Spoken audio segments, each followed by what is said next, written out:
en vivo y en directo la llegada de Claudia Sheinbaum también a la Cámara de Diputados, la jefa de gobierno. Ustedes la ven en vivo y en directo a través de Sin Censura. Doctora, ¿cómo está? Bien, muy bien. ¿Tú? Muy bien. Oiga, a ver, denme su opinión acerca de los dichos de Lorenzo Córdoba y Ciro Murayama. Bueno, pues deberían decir también cuánto ganan, cuánto han ganado durante todos estos años que han estado en el IFE y luego en el INE, decir cuántos asesores tienen, por qué ganan más que el presidente de la República. Yo creo que primero deberían explicarle eso al pueblo de México. Ya de plano se quitaron la máscara para jugar con los opositores. Sí, pues ya son parte, ya no son árbitro, ya están de un lado. ¿Cómo le está yendo en la ciudad? ¿A mí? Muy bien. Sí, con una oposición también que hace mucho ruido, ¿no? Sí, exacto. Ya ven que ellos, su bandera es el odio, pero nosotros es amor y paz. Y la unidad como central, como tema central para estos meses que se vienen rumbo al 2024. Sí, muy importante. Si calumnian a uno, calumnian a todos. Muchas gracias. La jefa de gobierno de la Ciudad de México, Claudia Sheinbaum, llegando en esta comitiva que le da la entrada a la Cámara de Diputados y Diputadas. Si difaman a uno, difaman a todos, dice mi querido Rafael Barajas, el Fisgón, la jefa de gobierno.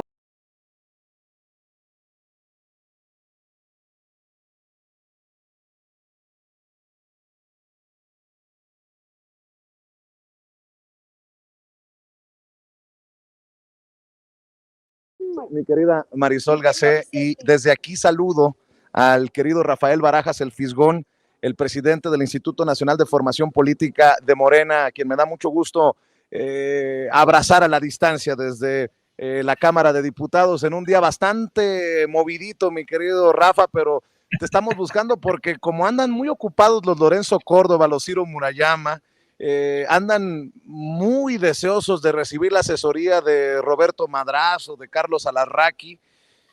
Pues quiero escuchar tu opinión también de la presencia de Carmen Aristegui avalando estas narrativas de que se busca destazar al INE. En fin, tú sabes, sí, son temas complicados, pero a los que nunca les has rehuido, mi querido Rafa. No, mira, vayamos por partes. Tú dices con razón que la oposición no tiene candidato para el 2023 y que no se les ve por dónde. Y sin embargo, yo lo que quiero decirte es que no tendrán candidato, pero no les faltan mañas. Tienen todo un andamiaje, tienen todo un aparato que les permite armar narrativas que son complicadas, que son falsas, que le resultan atractivas a ciertas gentes, pero que son narrativas alarmistas, pero que al final de cuentas están fundadas en mentiras. Mira, hace unos días vimos una entrevista en el Universal de Ciro Murayama y Lorenzo Córdoba. El Universal hizo una entrevista a Ciro Murayama y a Lorenzo Córdoba, en la que los dos consejeros del INE dicen que el plan B de la reforma electoral tiene, y cito textualmente, los ingredientes envenenados, dicen ellos, que podrían tener como propósito la nulidad de los comicios presidenciales. Y dicen además que esto podría derivar en conflictos pre- y post-electorales y que se podría llegar a la violencia. Esta no es la única narrativa que están construyendo en este sentido, están construyendo otra narrativa muy curiosa que insiste en que la gente ya no va a tener credenciales, que se está desmontando al INE y que no se va a poder registrar, en fin. Y lo que quiero decirte es que a mí me sorprende, y me sorprende mucho, que Córdoba y Murayama estén recurriendo ya a mentiras tan flagrantes. Es decir, porque si tú revisas lo que dice la ley, verás que lo que ocurre es una cosa totalmente diferente a lo que ellos alertan. Es decir, el riesgo, es decir, de entrada, esta idea, es decir, es un discurso muy armado, muy mañoso, que filtra la idea de que se pueden anular los comicios presidenciales y abre la puerta, y esto abriría la puerta probablemente a una reelección. Digo, es increíble que a estas alturas del sexenio sigan insistiendo en el fantasma de la reelección. Andrés no está en eso, no ha hecho otra cosa más que decir que no se piensa reelegir, ¿no? Y no hay elementos en la reforma electoral para decir que haya el propósito de la reelección. Es decir, me parece increíble que sigan armando esta narrativa. Dicen que se quitan módulos del para el registro electoral. Pues mira, yo he estado revisando todo ahora sí que a todos nos pasa, ¿no? Que cuando nos presentan este tipo de cosas, pues nos preocupamos, nos alarmamos y nos vamos a ver, capaz que tienen algo de verdad en lo que están diciendo estos señores, en fin. Y empezamos a revisar, empecé a revisar, le pedí a unos compañeros que me ayuden a revisar esto, de cómo va el tema de los módulos del INE, y pues no es cierto, es decir, no se quitan módulos del INE. Es decir, queda claro que los módulos del INE quedan absolutamente quedan igual. Lo único que se está planteando es una cosa que además sí habría que cuidar, y es el hecho de que muchos módulos están colocados en casas particulares, se rentan a precios desorbitados. Pedro Miguel hizo hace unos meses un ejercicio de este tipo en el que se agarró un módulo al azar, creo que era en Yucatán o algo así, y dijo, a ver, este módulo, ¿cuánto le cuesta a la ciudadanía mantener este módulo? Resulta que este módulo era rentado 3 veces más caro que los demás edificios similares en esa misma zona. Entonces, es decir, bueno, eso es justamente lo que se busca moderar, ¿no? Un gasto absolutamente innecesario en materia de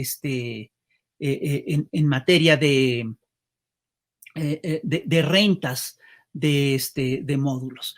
Es falso que se vaya a dejar de credencializar. Entiendo que insisten en este tema porque es algo que les funcionó como discurso en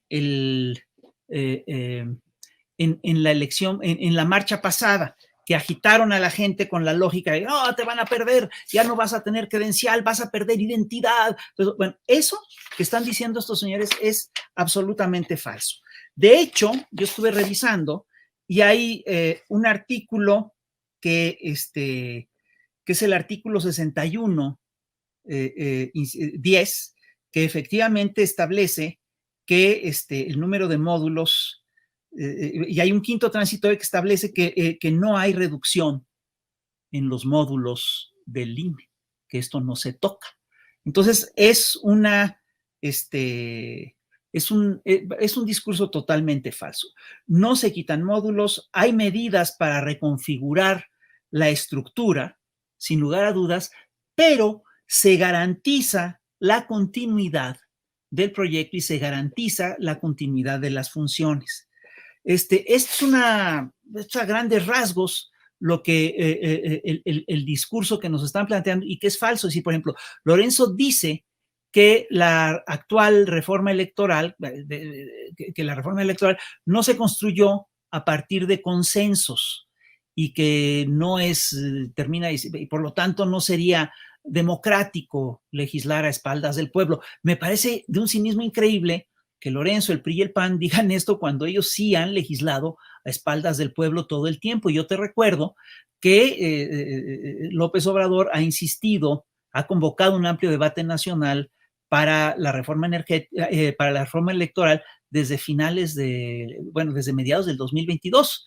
Entonces, no pueden plantear esto. Dice Lorenzo Córdoba que el proyecto reduciría al mínimo la estructura del INE e impediría contar con personal calificado, como lo ordena la Constitución.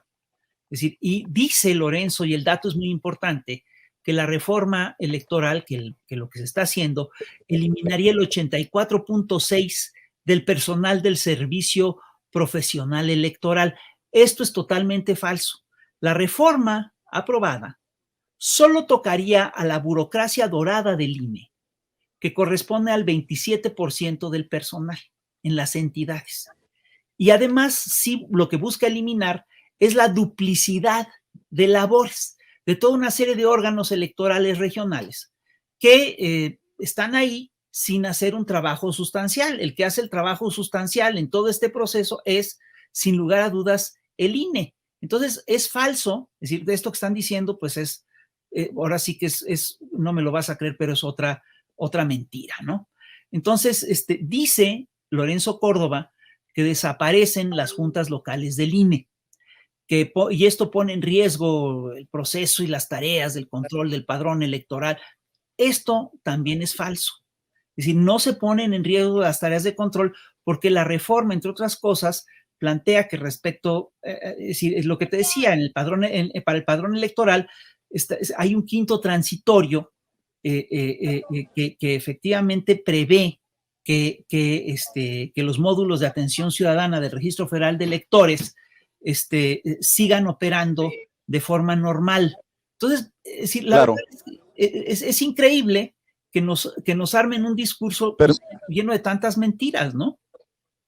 Difaman a todos, dice mi querido Rafael Barajas, el Fisgón, la jefa de gobierno, ante las cámaras en exclusiva de Sin Censura.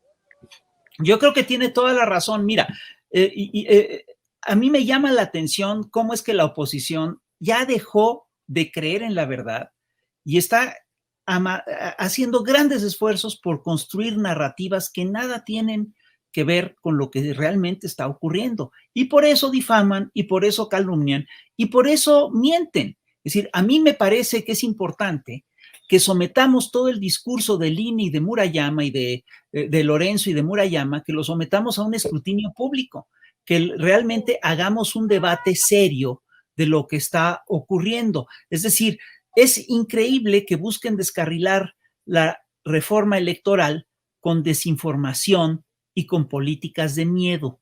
Es falso que la información de la ciudadanía esté en riesgo. Lo único que está en riesgo con esta reforma electoral son los lujos y los privilegios de la burocracia dorada del INE, que además es una burocracia que ya tiene muy cansada a la gente, ¿no? Es falso que el plan B plantee la reducción de los módulos electorales. Es decir, de lo que se trata es que el INE gestione espacios públicos disponibles para dejar de pagar rentas que son muy costosas. Es decir, eso es lo que está en juego. Entonces, bueno, es decir, todas estas cosas las tenemos que revisar, ¿no? Entonces, sí es preocupante que el INE, que el Instituto Nacional, que los dos grandes consejeros, los dos principales consejeros del INE, hayan tomado, como bien lo has dicho tú, partido abiertamente a favor de una de las opciones políticas del espectro mexicano. Es decir, es increíble que todas las decisiones que tomó el INE en las elecciones del 2021, absolutamente todas, favorecieron al PRIAN y afectaron al Movimiento de Regeneración Nacional. Eso estadísticamente no es posible. Eso no tiene sentido, ¿no? Y tú revisas además las resoluciones y resulta increíble. Resulta que a un candidato te lo quitan por 10,000 pesos, ¿no? Y al otro, pues en el otro se comprueba que hay millones de pesos ahí jugando y no pasa nada. Fíjate lo que acaba de pasar con las decisiones de las campañas negras en el INE. El INE pide que bajen al AMLito que hizo mi compañero José Hernández, mi colega José Hernández, por considerarlo que desequilibra las campañas. Y en cambio, no ha dicho absolutamente nada, hasta donde yo sé, de las campañas de guerra sucia que le están haciendo a Claudia Sheinbaum en la Ciudad de México, de las cuales, pues hay pruebas, hay volantes, agarraron a Sandra Cuevas en su delegación con paquetes y paquetes de propaganda, ¿no? Y Sandra Cuevas, en vez de dar una explicación razonada, ¿no? Se enloqueció, se peleó contra el Contralor, le metió un pleito legal, dice por un lado que sí los distribuyen, dicen que ellos no saben, primero dicen que no los distribuyen, que no saben nada, luego dicen que sí los distribuyen, luego dicen que no los conocen, pero te recita puntualmente el contenido, ¿no? Y dice que además es una cosa de locos y termina diciendo que le van a romper la madre a Claudia Sheinbaum. Y esto es supuestamente lo que aprendió en su doctorado en los 10 países en los que cursó su doctorado. Me parece verdaderamente increíble. Y el INE ahí sí, no dice nada.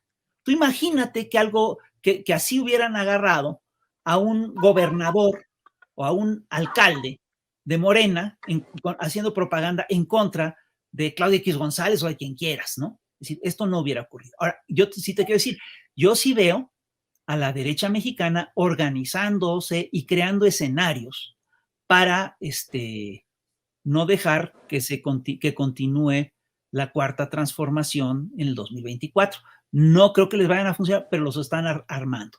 Y uno de esos escenarios es precisamente aquel en el que participan pues Dante Delgado, Cuauhtémoc Cárdenas, Horacio Labastida, Patricia Mercado y toda una serie de actores pues del viejo régimen, que cosas muy nuevas pues no han de estar proponiendo. Oye, Rafa, y nada más para cerrar, mientras acá en la Cámara de Diputados reciben a las corcholatas con bombo y platillo, ya dio la inauguración Adán Augusto López Hernández, el secretario de Gobernación. Ya se dirigió a los diputados y diputadas de Morena, Gerardo Fernández Noroña, vicecoordinador del PT en la Cámara de Diputados, quien busca también la candidatura de la coalición. Acabamos de ver y escuchar en exclusiva en las cámaras de Sin Censura, como también ya vimos y escuchamos en exclusiva ante nuestras cámaras a Dan Augusto y a Gerardo, a la jefa de gobierno Claudia Sheinbaum. Más tarde llega Ricardo Monreal y cerrará este desfile de las corcholatas Marcelo Ebrard, el canciller, mientras en el PRD andan emocionados porque destapan como presidenciables, perdón la risita que es la que calienta, a Miguel Ángel Mancera y al del banquito verde. ¿Cómo se llama este señor, el que gobernaba en Michoacán? Aureoles. Bueno, lo que queda del PRD, mi querido Rafa. Está bien. No, está bien. Oye, pero hay que tener cuidado, hay que ver de cerca todo este proyecto en el que están Cárdenas y Labastida y Dante Delgado y todo eso, porque yo sí creo que es un proyecto carroñero. Es un proyecto que está apostando, entre otras cosas, una posible fractura de Morena. Es decir, ¿sabes qué? Hay una fractura, aquí hay lugar, y ahí, y no solamente abre la puerta para un candidato fracturado de Morena, que se fracture de Morena, sino que abre la puerta para una alianza del PRI y el PAN. Por eso está ahí la Bastida. Entonces hay que ver con cuidado cómo evoluciona ese proceso, cómo evoluciona esa alianza. Sin embargo, a pesar de todo, yo sí creo que la cuarta transformación sigue teniendo la preferencia en las encuestas, ¿no?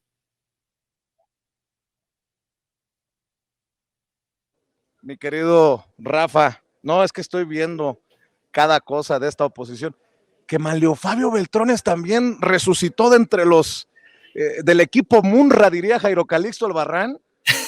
Manlio Fabio Beltrones aplaudiendo al PRD, no. No, hombre, y con todas y sus por ahí en Andorra. Oye, no solamente Manlio Fabio, lo que tú señalabas al principio, a mí me llama poderosamente la atención que en la presentación del libro de Ciro y de Lorenzo hayan estado Alarraqui y Madrazo y que la moderadora haya sido Carmen Aristegui. Es decir, yo sí quiero recordar que muchos de nosotros nos activamos para defender a Carmen Aristegui cuando fue víctima de la censura, cuando estaba en MBS, la defendimos, dimos la cara por ella. Muchos de nosotros militamos por el ingeniero Cuauhtémoc Cárdenas y pues la verdad a mí sí me sorprenden todos estos realineamientos, ¿no? Hablan de qué tan profunda es la transformación, de cuántos intereses ha tocado y de cómo se está reorganizando la oposición en nuestros tiempos. Y con todo esto, Andrés tiene un 70% de aprobación. Mi querido Rafa, como siempre, yo agradecido desde acá, incluso hasta con chacaleo, te tocó chacaleo y toda la cosa en este enlace, mi querido Rafa, pero que se entienda que estamos dando la batalla con este microfonito feo que tanto me han criticado los Alarraqui, los Gomis, los Ferris y todo. Este microfonito que también entró a las audiencias en la Corte Federal del Distrito Este de Nueva York en el juicio contra Genaro García Luna. Fuimos el primer medio independiente, digital, youtubero al interior de las audiencias. Desde este recinto, con este microfonito feo, con mi tripié pedorro con cinta canela. Aquí estamos dando la batalla, mi querido Rafa. Mira, y mientras otros... El microfonito estará feo, tu tripié estará pedorro, pero el micrófono está limpio y el tripié también. Eso. Y bueno, mientras vemos que otros se quitan la máscara feo, gacho, pues aquí estamos nosotros, creo que del lado correcto de la historia. Yo te agradezco mucho, Rafa, y estamos al pendiente de los esfuerzos que realizan desde el Instituto Nacional de Formación Política de Morena. Al contrario, gracias a ti y felicidades por tu trabajo. Gracias, el querido Rafael Barajas, el Fisgón, si no el mejor, uno de los mejores, porque eso está a decisión de la gente. Yo qué voy a decir, para mí Rafa es el mejor monero, el mejor caricaturista de México y presidente del Instituto Nacional de Formación Política de Morena y sobre todo, amigo de esta familia sin censura. Te mando un abrazo desde San Lázaro, mi querido. No, mi un querido abrazo Rafa. para ti, me haces morder el rebozo, muchas gracias. Gracias, Rafa, el querido Fisgón, mi querido.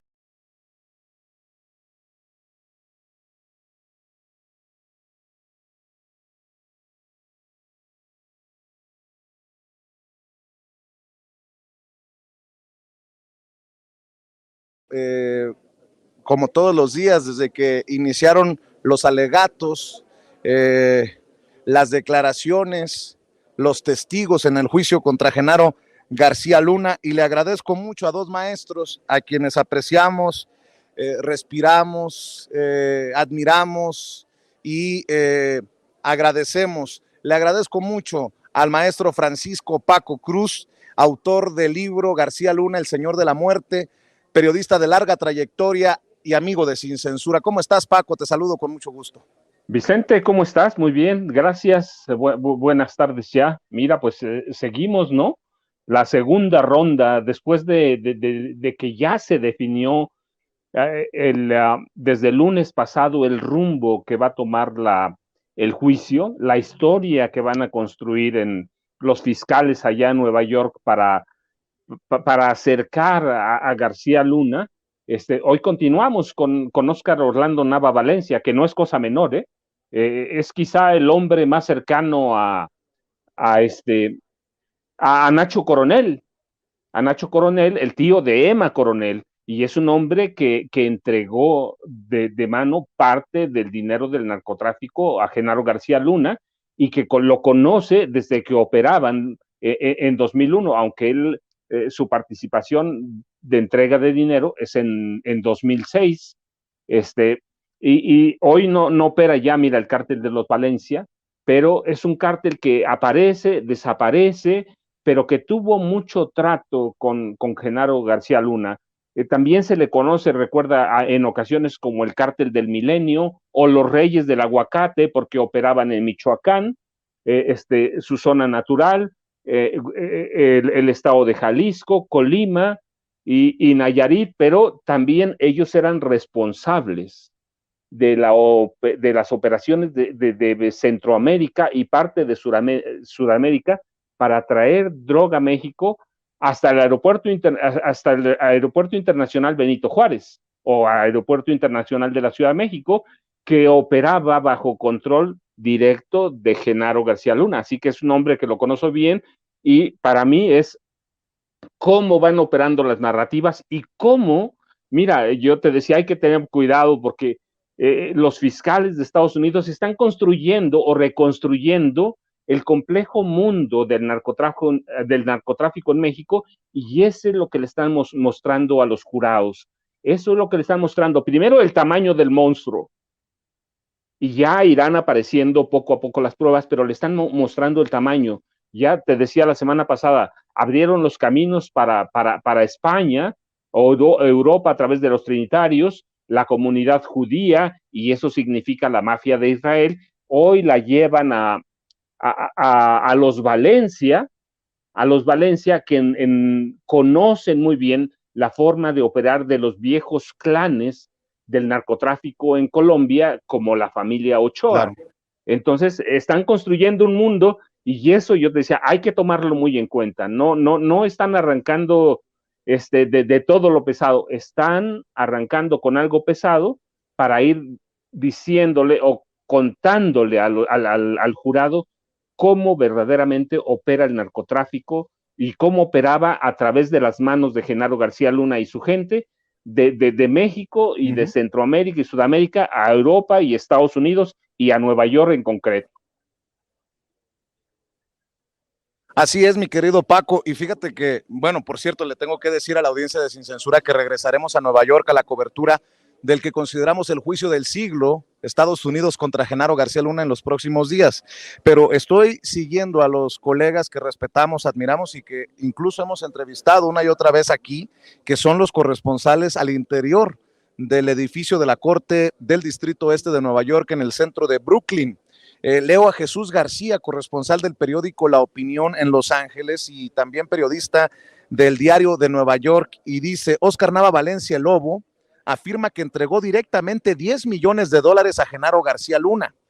El Lobo, bien lo decía ya el maestro Paco Cruz, es del Cártel del Milenio y tuvo acuerdos con Arturo Beltrán Leiva y el Cártel de Sinaloa. El Lobo es el cuarto cooperante y conecta los dichos.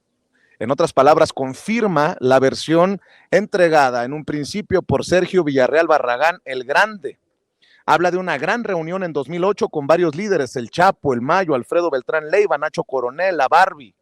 Habla de las operaciones en la Ciudad de México, en Querétaro, en Cuernavaca, en Michoacán. El Lobo dice que en una reunión con Genaro García Luna en Guadalajara le dieron $500,000 de adelanto a través de Luis Cárdenas Palomino.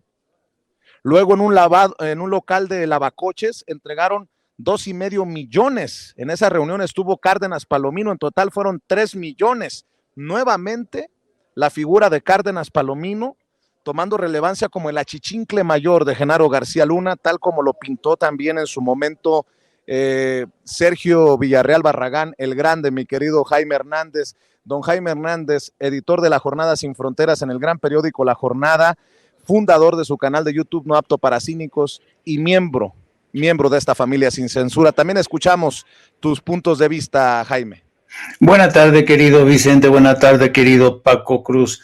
Pues sí, efectivamente, en el inicio del cuarto día, se tenía prevista la comparecencia del famoso Lobo Valencia, así se le conocía en el submundo del narco.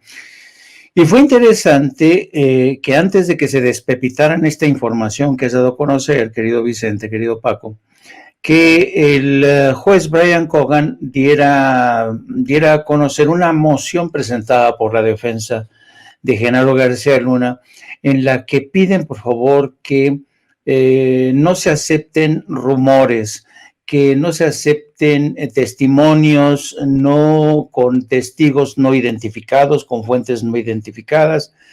El juez Cogan aceptó este tipo de planteamiento de la defensa, y en esta moción que ha presentado la defensa, pues se ve la preocupación por el calado de las declaraciones del propio Lobo Valencia, por las declaraciones de la semana pasada de Sergio Villarreal el Grande. Hoy realmente y el problema es que todas las declaraciones encuentran sustentos. Yo creo que se puede hacer fácilmente un rompecabezas a través de los recortes de prensa de aquella época, de testimonios, de versiones que se daban a conocer. Por ejemplo, como en el testimonio ofrecido hoy por el Lobo Valencia, narra cómo parte de estos $10 millones que entregó a García Luna fueron primero para liberar o arreglar un problema que tenía en el puerto de Manzanillo con un cargamento que había sido confiscado. Y luego también, entre todos los carteles, en las reuniones que tú mencionaste, se habían puesto de acuerdo para hacer una especie de polla, ¿no? Que se llaman una cooperacha entre todos los carteles para hacerse con el control, sobre todo del aeropuerto internacional de la Ciudad de México. Hay que recordar que no fueron pocas las veces en que nos enteramos de cómo pasaba droga a través del Aeropuerto Internacional de México, y hasta la fecha, el hecho de que la Marina haya intervenido en el Aeropuerto Internacional de la Ciudad de México, pues imagínate, supuso un grave golpe para estos narcotraficantes que ya se habían hecho con el control de ese aeropuerto de la Ciudad de México. Imagínate, el principal aeropuerto de México, y otros aeropuertos de los que se hicieron control fue Cancún, Acapulco, y sigue contando Tijuana también. Entonces, realmente yo detecto aquí en esta moción presentada por la defensa el interés por tratar de neutralizar, tratar de encontrar las debilidades de los testimonios presentados por todos y cada uno de los testigos que van a ir desfilando. Pero yo francamente lo encuentro complicado, muy complicado, que el jurado desestime, no haga caso de los testimonios de estos narcotraficantes, como es el caso de Oscar Nava. Entonces, es el reinicio del cuarto día del juicio. Vamos a ver qué da de sí esta jornada, pero insisto, el hecho de que la defensa insista en el hecho de que los testimonios tienen que estar sustentados con testigos identificados, fuentes identificadas, me habla de la preocupación que hay en la defensa y sobre todo la intención por neutralizar estos testimonios que son cargas profundas realmente para la estrategia de la defensa. Yo no sé hasta qué punto un jurado, después de escuchar el testimonio de Lobo Nava, va a decir, ay no, pues sí, voy a hacer caso al juez, y que no haga tanto caso si acaso estas versiones no son aterrizadas con fuentes directas. Pero yo creo que eso a lo largo de este proceso, seguramente los fiscales ya han preparado el terreno para aportar pruebas, documentos, grabaciones. En fin, como a ti te consta, querido Vicente, que has cubierto la primera parte, pues estamos en una fase muy inicial, y solamente la gente entendida, la gente que ha tenido acceso a información, que tiene una memoria impresionante, como es el maestro Paco Cruz, pues en cuanto escuchen un testimonio lo aterrizan inmediatamente, ¿no? Así es que vamos a ver si la defensa es capaz de neutralizar, pero yo lo veo una labor bastante cuesta arriba. Bueno, debo de decir que no sé si voy a cometer una indiscreción o un error al señalar que hemos estado en pláticas con la familia de Edgar Beitia, el que fuera fiscal del estado de Nayarit, y quien va a ser precisamente uno de los testigos, bueno, si es que llega a ser testigo en el caso contra Genaro García Luna, para escuchar la versión de su mamá y si se podía hasta el abogado de Edgar Beitia, quien sería el mismo que fungió como abogado defensor de Joaquín El Chapo Guzmán. Y es que hay un caso al interior del juicio, hay complicaciones sobre la participación como testigo de Edgar Beitia, quien fue apodado El Diablo.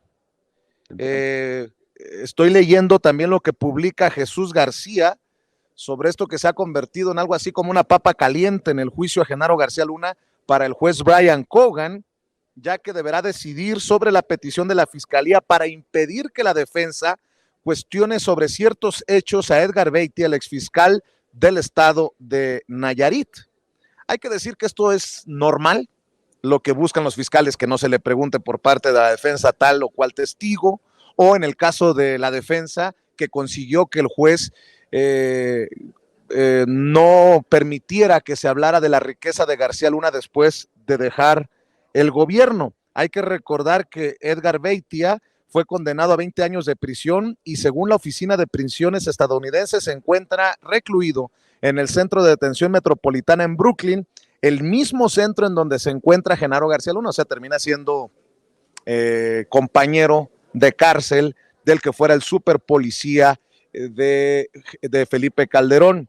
Entre los abogados de Beitia se encuentra Jeffrey Lichman, quien defendió a Joaquín El Chapo Guzmán y a su esposa Emma Coronel. Así que vamos a esperar también detalles que resultarían importantes en torno a las figuras que está llamando o que está tomando en cuenta la Fiscalía para testificar en contra de Genaro García Luna, mi querido Paco. Sí, mira, Vicente, antes un saludo a Jaime, pero mira, sí, lo importante es que cada uno de los testigos verdaderamente sí ha sido seleccionado, porque tiene una parte de la historia que no solo le va a contar al jurado, en realidad nos va a servir a nosotros. Nos va a servir a nosotros para confirmar algunas cosas que sabemos o para reconstruir cómo empezó a operar y cómo operó verdaderamente Genaro García Luna. Hablan de Luis Cárdenas Palomino, pero no, mira, es que Luis Cárdenas Palomino y todo el grupo, incluida su esposa, vienen con él, con Genaro García Luna, desde principios de los 90. ¿Sí? Es un grupo que conoce cómo funciona, cómo opera todo el narcotráfico en el país. Entonces, a mí se me hace muy interesante, de veras, cómo están reconstruyendo los fiscales para gente que no conoce, que es el jurado, o que conoce poco, lee poco sobre estas cosas que nos interesan más a nosotros, cómo se van armando las rutas del trasiego, las rutas de entrega, cómo llegan, quiénes la reciben, y todo un mundo que lleva solo a un culpable, porque ellos están juzgando solo a una persona, a Genaro García Luna. Entonces, ¿cómo le han ido construyendo en estos 4 días de audiencias, cómo van reconstruyendo y van creando y recreando a un hombre que creó un imperio criminal, no para México, sino un imperio criminal que daña a Estados Unidos, que eso es lo que están mostrando los fiscales. Y claro, bueno, la defensa, decíamos, tiene que desacreditar cualquier cosa que vea que puede dañar potencialmente a su cliente o dañarlo definitivamente. Pero mira, es muy interesante porque con todos estos detallitos, pues nos damos cuenta que el abogado no conoce el tamaño del monstruo y no conoce el tamaño del problema que se echó a las bolsas, porque decíamos, la primera semana no pudo cercar, y tú estuviste ahí adentro, no pudo cercar, no pudo acorralar a El Grande. ¿Qué va a hacer con testigos como Edgar Beitia, que conocen por dentro el funcionamiento del sistema judicial, del sistema de administración de justicia de este país, y que tuvo tratos directos con García Luna? El Lobo Valencia, ya lo ha dicho, tuvo tratos directos. ¿Cómo los va a desacreditar la defensa? Le han pedido al juez que no escuche rumores. Está bien, que no escuche señalamientos de oídas. Sí, pero aquí tienes a testimonios directos. Tienes a personas que conocen por dentro. Mira, no solo el cártel de Sinaloa y cómo creció de 6 estados a 18, no, conocen cómo operaba desde el cártel de Juárez. Nacho Coronel era uno de los alumnos de El Señor de los Cielos. Con él empezó, él lo formó, así que conocen la estructura del narcotráfico desde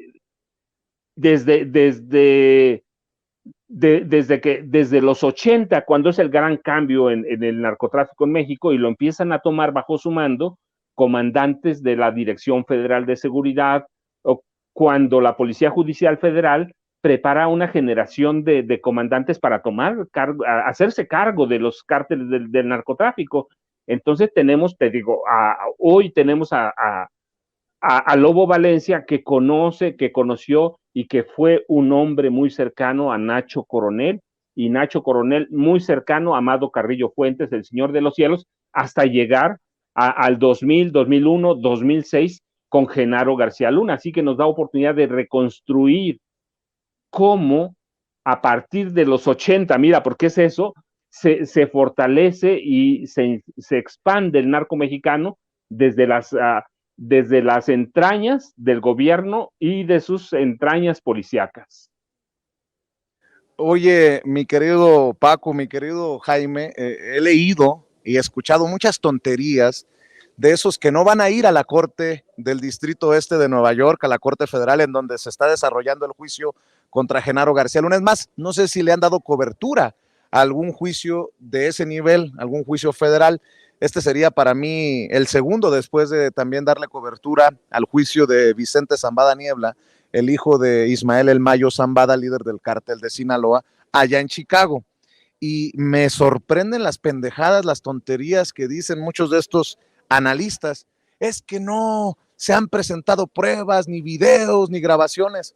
Pues aquí lo hemos dicho una y otra vez, el testimonio de testigos, colaborantes, cooperantes con los fiscales es importante, y sobre todo cuando se van concatenando, cuando van haciendo sentido, cuando uno refuerza lo que dijo el otro, y en este caso el Lobo hoy está de alguna manera contando con sus formas, con sus palabras, lo que ya había mencionado el Grande. El Lobo asegura que le estaban dando dinero a Genaro García Luna. Súmele lo que ya había dicho el Grande del dinero en sobornos que le estaba dando el cártel a Genaro García Luna. Bueno, ahí nomás para la anécdota, para el color, o de plano, no sé si tenga una profundidad que necesite análisis, mi querido Jaime, lo que publicó ayer Felipe Calderón, que yo lo traduzco, como diría Rubén Aguilar, el que fuera vocero de Vicente Fox, lo que quiso decir el presidente. Bueno, pues yo voy a decir lo que quiso decir el expresidente: Diosito, Diosito, por favor, ayúdame, no me dejes de tu mano. Ayer Felipe Calderón tuiteó esto: Evangelio hoy, Mateo 5, dichosos los perseguidos por causa de la justicia, porque de ellos es el reino de los cielos. Dichosos serán ustedes cuando los injurien, los persigan y digan cosas falsas de ustedes por causa mía. Alégrense, porque su premio será grande en los cielos. Y no, el tono mío no es de burla a la palabra de Dios, a la palabra del Evangelio, sino que a este descarado, yo sí le dije sus cosas a Felipe Calderón. Yo pensé que me iba a contestar, pero también confirmo que es un tanto cobarde Felipe Calderón, porque le dije que este cabrón no tenía madre, ni perdón de Dios. Pero bueno, mi querido Jaime Hernández, seguimos con los comentarios, con el diálogo en esta mesa. Sí, a mí se me hace fascinante este tuit de Felipe Calderón por dos cosas. Porque fíjate que yo recuerdo muy mucho cuando los escuadrones de la muerte operaban en Argentina bajo las direcciones de la dictadura militar, bajo Videla. Era curioso cómo esta gente, al mismo tiempo que asesinaba, era muy religiosa y leía la Biblia y se aventaba sus speeches, así como este descarado de Felipe Calderón, invocando a Dios. Ya saben, ellos estaban del lado del bien, defendiendo la patria. Así son estos personajes de descarados, de cínicos, ¿no? Entonces, esto te demuestra hasta qué punto la derecha, la derechona, de la que forma parte Felipe Calderón, creen que realmente que cuentan con una especie de patente de corso, ¿no? Con una especie de bendición, para hacer todo lo que han hecho, particularmente Felipe Calderón, que impulsó una guerra criminal en el que perdieron la vida muchos civiles, las llamadas víctimas colaterales. Así es que por más citas de la Biblia que lance a través de su cuenta de Twitter, pues la gente no se va a distraer con eso. ¿Qué es lo que quiere demostrar? Que es un hombre de Dios y que actuó en nombre de Dios para salvaguardar y proteger a la patria. Pues que se lo crea su tía Chucha, ¿no? Ahora bien, fíjate, lo interesante de otra vez de lo que decías anteriormente, de los comentarios que han surgido de gentes que dicen que dónde están las pruebas, dónde están los videos. Pues yo creo que esto es un alegato fútil, porque para quien conozca más o menos cómo opera el sistema judicial de Estados Unidos, imaginemos por un momento en un hipotético escenario que yo veo lejano, pero ok, admitamos que los 12 miembros que integran el jurado deciden que las pruebas presentadas contra Genaro García Luna no son suficientes para declararlo culpable, ¿no? Imaginemos un escenario como ese, ¿no? En cualquier caso, hay que tener en cuenta que hay otras cortes federales de Estados Unidos donde hay casos contra Genaro García Luna. Esta es una táctica que desde siempre ha seguido el Departamento de Justicia, porque, por ejemplo, con el caso del Chapo, contra el Chapo tenía casos abiertos, yo no sé en cuántas cortes de California, de Nueva York, de otras partes.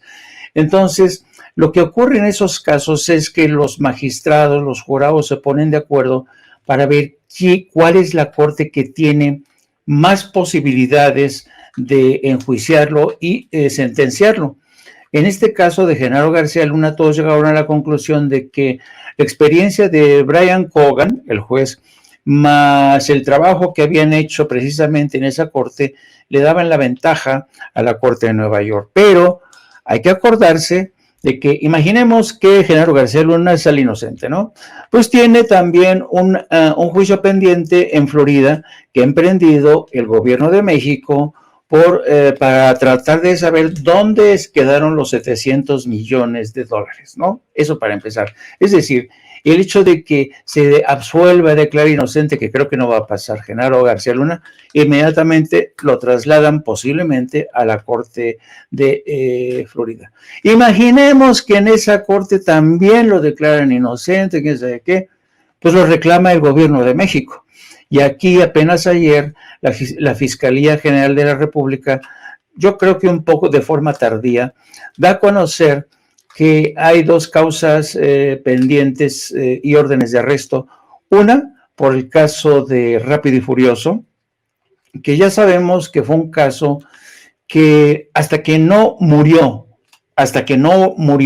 un miembro de la patrulla fronteriza, los estadounidenses, particularmente el Partido Republicano, no se preocupó por esa operación encubierta de Rápido y Furioso, una operación que sabemos se realizó bajo la presidencia de Felipe Calderón. Hay testimonios, documentos que prueban que el fiscal general, entre otros que estaban al tanto de esa operación, era Eduardo Medina Mora, que era entonces el procurador, y evidentemente bajo la presidencia de Calderón, quien también estaba informado, pues era Genaro García Luna.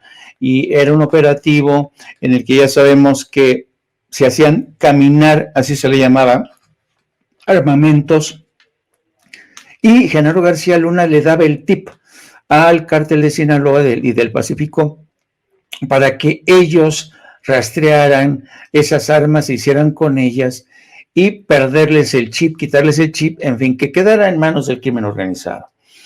Crimen organizado que las utilizó para matar a miles de personas, pero no es hasta que muere un agente de la patrulla fronteriza en la frontera, es entonces que los estadounidenses dicen, pero ¿cómo puede ser? Ha muerto uno de nuestros agentes. Oigan, pero también murieron miles de agentes en México. Eso nos importa un carajo. Lo que nos importa es cómo llegaron esas armas a manos del crimen organizado para asesinar a un agente de la patrulla fronteriza. Bueno, ese es por un lado. Y supongamos, en un escenario imprevisible, digo, poco probable, pero imaginemos que sale, ¿cómo se llama? Exonerado. El acto seguido sería traerlo a México. Hay una segunda causa que tiene que ver con enriquecimiento inexplicable, por ejemplo, cómo se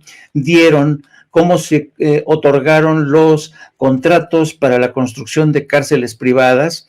Entonces, como te podrás dar cuenta, Genaro García Luna y su familia ya pueden perder toda esperanza de que este tipo a que lo conocen bajo el seudónimo del Tartamudo ya la libró o la va a liberar. Es muy complicado, ahora sí que lo van a meter en ese circuito del ratón loco, donde si no es en la Corte Federal de Nueva York, va a ser en Florida o quizá otra donde hay causas pendientes, y si no, en última instancia está la justicia de México. Así es que va a ser un calvario. Yo no sé si a los defensores de Genaro García Luna, como Raimundo Riva Palacio, como Carlos Marín, van a tener suficientes bríos, energías, recursos e imaginación para defender a quien era, pues, seguramente sus cuatachos, Carlos Loret de Mola, por supuesto, que se enriqueció curiosamente de forma casi paralela en la que se enriqueció Genaro García Luna, querido Vicente. Así es, de hecho el presidente Andrés Manuel López Obrador no quita el dedo del renglón cada vez que se hace una mención de Genaro García Luna y cómo este cártel desde Los Pinos manejaba todo, incluyendo a medios de comunicación. Entre las cosas que ha dicho Óscar Nava Valencia, el ex líder del cártel del Milenio, declara que García Luna era importante para asegurar el control del Aeropuerto Internacional de la Ciudad de México, debido a que era el punto de carga y descarga de la droga. Insisto, podría para muchas personas resultar, entre comillas, lo mismo, lo que dijo el Grande, lo que dice ahora el Lobo, pero es reconfirmar desde diferentes trincheras, desde diferentes cárteles, desde diferentes personajes, el papel que aseguran los fiscales, y por eso están enjuiciando a Genaro García Luna, tenía el superpolicía en este gran negocio del narcotráfico y de lo que llegó a cobrar en sobornos. ¿Con qué cerrarías, al menos por hoy, mi querido Paco? Bueno, Vicente, mira, primero, la narrativa de la prensa. Recuerdan, en este caso se están construyendo dos narrativas. Una, la de los fiscales para un jurado que no tiene nada que ver con México. La otra, la de la prensa tradicional mexicana que por años, sí, por 18 años, apoyó, protegió y ocultó a Genaro García Luna. Y por otro lado, la de un juicio que, que no entienden, que no saben lo que está pasando y al que pretenden o no, que pueden influir, pero no saben que no influyen en nada. Es un sistema de justicia diferente, es un sistema que le sirve a Estados Unidos, así va a funcionar, recuerda, desde el principio lo dijimos, el juicio de García Luna tiene una narrativa desde adentro para Estados Unidos, y bien harían esos periodistas en ver el juicio así, verlo desde afuera, porque no importa su narrativa, incluso no va a tener tanto impacto en México, porque ¿qué credibilidad tienen? Hace mucho la mataron, hace mucho, y esa es la importancia del nacimiento y la consolidación de las redes sociales, que tiene la otra narrativa, la narrativa que es la que debe ser, o por lo menos una diferente, que se acerca a la verdad. Entonces, ese es lo que se juega, Vicente. Una narrativa que es la gente que protegió a Genaro García Luna por 18 años, la que comió de su mano, la que lo tuvo ahí, la prensa a la que sentó para cambiar la forma de contar la violencia. Y la otra, bueno, pues estamos quienes lo vemos de fuera y que vemos cómo han ido construyendo un entramado. ¿Quién va a ganar? Bueno, es un juego de estrategias y eso es lo que hace interesante a los juicios por jurado popular en Estados Unidos. Y nosotros tenemos que pararnos afuera, verlos a los dos y contar lo que vemos de los dos. Hoy me parece que es importante, yo te decía al principio, ¿por qué? Porque esto da seguimiento a los primeros 3 días del juicio, es decir, los fiscales de Estados Unidos le están armando un mundo aparte a los jurados, le están contando poco a poco cómo opera el narcotráfico en México, cómo opera internacionalmente, qué papel jugaron cada punto, como el Aeropuerto Internacional de la Ciudad de México, y qué papel jugaba cada personaje importante. No es aislado. Entonces van a ir subiendo de tono, hay que esperar los próximos días, pero para mí hoy, te digo, es importante. ¿Por qué? Porque es un personaje que conoce cómo se consolida o cómo cambia el narcotráfico a partir de los 80 en este país, y luego cómo entran personajes como García Luna desde las entrañas del Estado para controlarlo, y llegan las instancias Sudamérica, Centroamérica, que es lo que hace el Lobo Valencia, operar desde Centroamérica hacia el aeropuerto, y de ahí otra vez a lo que les interesa en Estados Unidos, el envío de drogas duras a Estados Unidos y el papel fundamental que juega la policía, porque no se puede entender el narcotráfico, el crimen organizado, sin un cerebro, y ese cerebro es Genaro García Luna, y es lo que están para mí pintando los fiscales. Pues en esa lucha de narrativas y la cobertura de la que habla Paco, mi querido Jaime, hoy el presidente se burló, y gacho, de Raimundo Rivapalacio, que quedó literalmente, como lo llaman en las benditas y malditas redes sociales, como Rivapayazo. Eso de que pesa una tonelada, $1,000,000. Perdón, pero hasta yo le entré al pitorreo en redes. ¿Cuántos kilos de chorizo caben en una maleta llena de dólares? Trivia para Raimundo Rivapalacio. Dice que 700, un amigo aquí.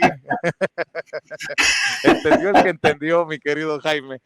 Pero para eso están estos grandes expertos. Y luego dice Sarmiento, no, es que no cabe $1,000,000 en una maleta. Pues como cuánto cabrá don Sergio Sarmiento. ¿Cómo saben de estas cosas? Se destapan solitos. Sí, no, pero además es que ellos solo reciben transferencias, así es que por eso no saben pensar, no saben calcular de cómo está el kilo de dólares, del fajo de dólares de a 100. Realmente es penoso, de verdad, es que es en serio. Yo que he conocido a Raimundo durante muchos años, arrancamos casi juntos, se puede decir. A mí me da una pena, una vergüenza ajena ver cómo un periodista que empezó como un prometedor reportero, sesudo, inteligente, ha caído tan bajo, ¿no? A mí, francamente, dices, pero ¿qué le pasó, no? ¿Qué le pasó a este personaje? ¿Qué le pasó a Raimundo? ¿Cómo se extravió de esta manera? Y cómo, porque incluso yo que vi ese programa al que hacía alusión el presidente, lo estuve viendo, y dije, y incluso los que estaban ahí se quedaron asombrados, como Denise Merker, como otros que estaban ahí, no Sirviento, que ese lo acompañó, fue su comparsa, pero los otros se quedaron diciendo, pero ¿en serio, Raimundo, estás recurriendo a ese tipo de argumentos para tratar de salvarle la cara a Genaro García Luna, para tratar de desacreditar a los testigos que ha presentado la Fiscalía? Es increíble. Pero también déjame hacer otra reflexión para cerrar, querido Vicente, porque la verdad es un hecho que, fíjate, ¿te acuerdas que cuando se descubrió, porque este tema que tenemos nosotros los mexicanos con el tema de la corrupción, el dinero que llegó para corromper la política, viene de lejos, ¿no? Y yo recuerdo mucho lo que ocurrió, porque fue uno de los casos que investigué con mayor cercanía, fue el caso de Raúl Salinas de Gortari, cuando él creó el sistema del semáforo verde para exigir al ejército que dejara aterrizar a las avionetas que venían de Colombia con droga cargada para que repostaran aquí, y aquí repostaban y se utilizaban otras vías o seguían otros vuelos, recargaban, repostaban y seguían con la carga de distintos puntos hasta la frontera. Y yo recuerdo que pues ni el presidente ni el propio Raúl Salinas de Gortari realmente purgaron una condena que tú digas, wow, nunca se terminó de vincular con ese hecho a Carlos Salinas de Gortari, que por supuesto que estaba enterado, ¿no? Y la verdad, ese tipo de llamémoslos por su palabra, de impunidad, Es a mí lo que francamente me pudre como ciudadano, porque estamos ante un juicio como el de Genaro García Luna, en el que salen testigos por aquí, testigos por allá, hablan de cómo daban dinero, cómo tenían el control de puertos, de aeropuertos, cómo se las arreglaban para desactivar sistemas de monitoreo de armamento que venía desde Estados Unidos. Y yo, querido Vicente, querido Paco, no me creo que no haya estado informado Felipe Calderón. No me lo creo. Pero a mí lo que me jode, lo que me pudre francamente, es que después de esto, quien si es encontrado culpable y es sentenciado, pues Genaro García Luna va a ser un chivo expiatorio. ¿Y dónde se va a quedar Felipe Calderón? A mí me entristece mucho esto de que incluso el presidente habló esta mañana de que la gente ya había decidido en una consulta que a los expresidentes no se les tiene que juzgar, ¿no? A mí eso sí me jode, la verdad, porque entonces ahora resulta que la ley no se tiene que aplicar a aquellos que la libraron por una consulta popular, en el caso de Peña Nieto, en el caso de Felipe Calderón, y yo creo que sospecho que comparto esta frustración y este cabreo por el hecho de que hasta la fecha no haya un dedo desde la Fiscalía que señale a Felipe Calderón. Ha habido algunos indicios, ¿te acuerdas cuando tú le sacaste a Santiago Nieto que la investigación que había en curso contra Enrique Peña Nieto, ¿no? Exacto. Y entonces, ¿en qué se ha traducido eso? Entonces, a mí, esa es una de las partes que a mí me joden por la impunidad, porque, fíjate, ahora resulta que Felipe Calderón, alias Borolas, va a empezar a lanzarnos su prédica a través de Twitter diciendo, Dios nos protegerá, quién sabe qué, y ahí se va a quedar tan pancho en un país como España que no tienen vergüenza cómo le ofrecen refugio a esta bola de rateros y corruptos. Eso sí que calienta. Así es que, pues, esa reflexión que a lo mejor no va a ningún lado, querido Vicente, pero pues yo creo que es una reflexión que hay que hacer al fragor de este juicio contra Genaro García Luna.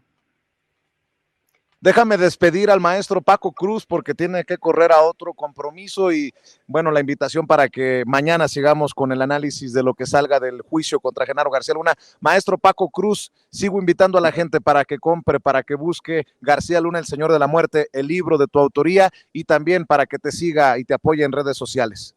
Vicente, más, pero quería antes hacerte un comentario de que no saben lo que pesa $1,000,000, que caben unas cuantas maletas. Mira, te cuento, porque eso está publicado en algún diario, en un reportaje. Sí, en 2008, alguien, una mano anónima, cuando estaba por publicar Cártel de Juárez, ya sabes cómo hablo yo, y siempre digo, y decía entonces que mi libro traía nombres de los capos de entonces, de las esposas de algunos de los capos, que lavaban dinero en Estados Unidos. Un día apareció en un banco un tipo con una maleta que depositó en mis cuentas bancarias $245,000 en efectivo. Así que 1,000,000 caben en 5 o 6 maletas, Vicente, que no es una tonelada, las pueden cargar 2 o 3 personas. Entonces, esa es la anécdota, porque está publicado. Me tardé mucho tiempo en devolver el dinero porque nadie se quería ser responsable. Yo recuerdo que Hacienda me decía, quédese con ese dinero, es suyo. La Comisión Nacional Bancaria y de Valores me decía, quédeselo, es suyo. La Conducef, que es la dependencia que defiende a los usuarios del servicio bancario, me decía, quédese suyo. En el banco, mira, me decían, es dinero suyo. Y entonces yo les hacía una pregunta, pero ¿quién lo depositó? Si me dicen quién lo depositó, pues empiezo a gastar, ¿verdad? En esa época eran casi 2,5 millones de pesos, porque estaba a 10 pesos. Entonces, $1,000,000 caben unas cuantas maletas porque el banco sabía que habían llegado una maleta y que habían sacado en el escritorio de uno de los cajeros, habían sacado $245,000 en efectivo, Vicente. Yo, ya sabes, les agradezco @Paco Cruz Jiménez en Twitter, Francisco Cruz Jiménez en Facebook. Así que esas son las anécdotas y hay que vivirlas. Claro, oye, nada más para cerciorarnos, ¿sí regresaste el dinero o te ayudamos a gastarlo? Pues yo quería que me ayudara, mira, pero cada centavo, porque además está documentado, se tuvo que hacer, no quería el banco, fíjate, no quería el banco hacerse cargo de ese dinero. Y después me decían algunos ejecutivos, pues démelo así sin ningún papel. No, espérate, ¿cómo te voy a dar 245,000? Porque estaban en mi cuenta y, ¿sabes? No la pueden tocar ellos. Sí, chucha, y tu paleta, le hubieras dicho, ¿y tu paleta de qué la quieres? Entonces, mira, nos tardamos meses hasta que hicimos las cosas bien legalito y ahí tengo mi salvoconducto notariado de que no toqué un solo centavo y que el banco tuvo que hacerse cargo porque no había cámaras que hubieran grabado el depósito, no aparecía el recibo, no lo habían reportado a Hacienda como debían después de $10,000. Así que esas son las anécdotas. Jaime, te mando un abrazote, no creas que me olvido. Estás ahí, te mando un abrazo, ya nos saludaremos mañana. Pero esas son anécdotas, Vicente, y eso me pasó y lo llevaban en un portafolio, $245,000 en efectivo depositados a mi cuenta bancaria. Bolas, pues te agradezco mucho por estas anécdotas, por estas historias, muchas veces detrás de la noticia, mi querido Paco Cruz, y mi querido Jaime también. Cerramos invitando a la gente a tus trincheras porque en un rato te conectas en tu canal de YouTube.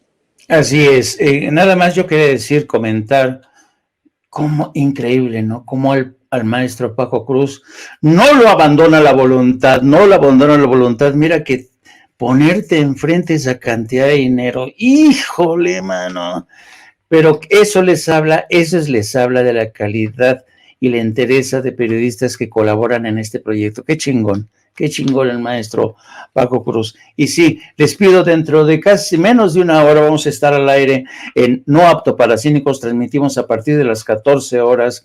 También les pido que me sigan a través de mis redes sociales en @JaimeJourno y también a través de la sección de La Jornada Sin Fronteras de nuestro gran periódico La Jornada. Un abrazo a los dos, querido Vicente, querido Paco.